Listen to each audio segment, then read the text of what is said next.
बिस्मिल्लाहिर्रहमानिर्रहीम। अस्सलाम वालेकुम। कोरल ड्रा में आज हम आपके सामने ये शेप बनाएंगे टेक्स्ट बैनर की। तो स्टेप बाय स्टेप समझते हैं कि हम इसको कैसे सेट करेंगे और किस तरह से इस शेप को हम तैयार करेंगे। चलें शुरू करते हैं और सीखते हैं। एक अदद रेक्टेंगल लगा लें आप। ये देखें, ये रेक्टेंगल मैंने साइज़ की लगा ली है। आप इसकी एक और कॉपी इसके बिल्कुल आगे यहाँ पे पैरेलल रख दें। राइट क्लिक करें, यानी कंट्रोल की मदद से इसको आप आगे लेके आएंगे ना, और लेफ़्ट माउस बटन के साथ और फिर राइट क्लिक करके एक कॉपी इसकी आपने रख ली है, और कंट्रोल आर करके एक कॉपी और आप कर लें। ठीक है, और इसी तरह से कंट्रोल आर करके एक कॉपी और कर लें, यानी हमने 4 कॉपी कर ली हैं इसकी। ये जो है यहाँ पे इसके उसको सिलेक्ट करें, एक दफ़ा फिर क्लिक करें और इसको आप नीचे की तरफ इधर से ले आएँ ऐसे करके। ठीक है, और इसको अब आप शेप टूल की मदद से कंट्रोल क्यू प्रेस कर लें, इन सब को सिलेक्ट करें दोनों पॉइंट्स को, और ऐसे करके आप इसको एडजस्ट कर लें यहाँ पे इतने हिस्से को यहाँ पे देखें।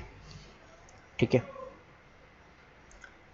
इसको अब आपने जो कलर देना है ना वो आप दे लें। बेसिक देखिए ब्लू कलर दे दिया है, इसको मैंने यहाँ से ये रेड कलर दे दिया है। ठीक है, और शेप टूल को इस्तेमाल करें, पहले वाले पे कंट्रोल क्यू प्रेस करें और डबल क्लिक करके यहाँ पे इसको अंदर कर लें ताकि ये शेप निकल आए, और इसको दोबारा आप इसके ऊपर यहाँ पे रख दें इस जगह पे। देखें ऐसे ये चीज़ बन गई है आपके सामने।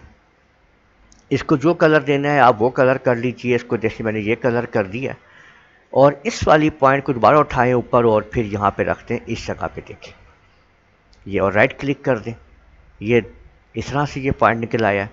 ठीक है, ये देखें ये 3 स्टेप्स में आ गया है, और इसके बाद आप इसको यहाँ पे इस तरीके से पूरा कर लें। ठीक है, ये आपके सामने आ चुका है, ये देखें इस तरह से 3 स्टेप्स आ चुके हैं।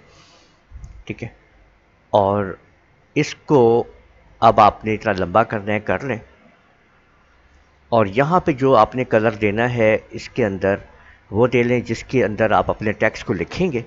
ठीक है, वो हमने कलर दे दिया, इसको आप सेट कर सकते हैं अकॉर्डिंगली। ठीक है, ये किस तरह से आपको चाहिए। तो देखें ये बेस बन चुकी है। अब इस वाली बेस को यहाँ से सिलेक्ट करें, कंट्रोल जिसे ग्रुप कर लें, इसको सिलेक्ट करें, कंट्रोल बटन प्रेस करते हुए इस जगह से लेफ़्ट बटन दबाएं, इधर ड्रैग करें और राइट क्लिक से कॉपी कर दें, और इसको पकड़ के फिर इधर साइड पे यहाँ पे आप लोग लगा सकते हैं। ये देखें। ठीक है, तो अब आप यहाँ पे देख सकते हैं कि आपने इस तरीके से ये टेक्स्ट बॉक्स जो है अपना तैयार कर लिया है। ये देखें कि ये एक खूबसूरत सा टेक्स्ट बॉक्स तैयार हो चुका है। अब आप इसको मज़ीद यहाँ पे ये जो आप देख रहे हैं ना, ये लोग इन्वेलप टूल को इस्तेमाल कीजिए और इसको थोड़ा ऊपर कर दीजिए और इधर से भी ऊपर की तरफ कर दीजिए। तो इस तरीके से आप लोग देख सकते हैं कि आपने ये एक टेक्स्ट सिस्टम जो है अपना टेक्स्ट एक बैनर जो है वो तैयार कर लिया। ठीक है, तो उम्मीद है आप लोगों को समझ आ गया होगा कि ये बैनर हमने कैसे तैयार करना है। इस वीडियो को आप लोग लाइक कीजिए, शेयर कीजिए, कमेंट करना ना भूलिएगा, और अगर आप लोगों ने अभी तक मेरा चैनल सब्सक्राइब कर लीजिए, साथ ही बेल आइकन को भी क्लिक कर लिया करें ताकि आप लोगों को आने वाली मेरी तमाम वीडियोस बर वक्त मिल सकें। इजाज़त दीजिएगा, अल्लाह हाफिज़।